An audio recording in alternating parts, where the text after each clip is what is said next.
கர்த்தருடைய பரிசுத்த நாமத்திற்கு மகிமை உண்டாவதாக. இந்த நாட்கள் கிறிஸ்துவின் வருகைக்கு காத்திருக்கின்ற நாட்கள்.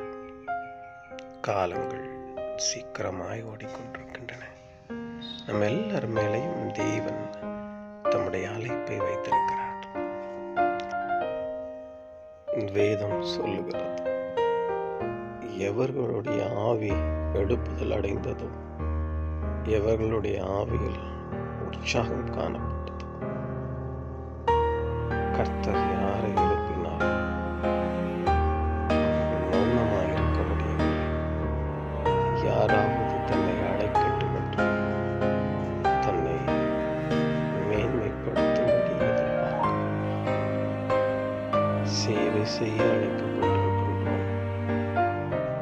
நாம் செய்கின்ற எல்லாவற்றையும் பார்த்து நமக்கு பதில் செய்கின்ற கர்த்தருக்கு முன்பாக நாம் செய்யும் சிறு உதவியும் சிறு செயலும், சிறுவர் பள்ளியானாலும், வாலிபர் மத்தியில் ஊழியமானாலும், ஒரு ஜப ஊழியமானாலும், எனக்கு அருமையானவர்களே, எதை செய்தாலும் உங்களுக்கு பலன் உண்டு.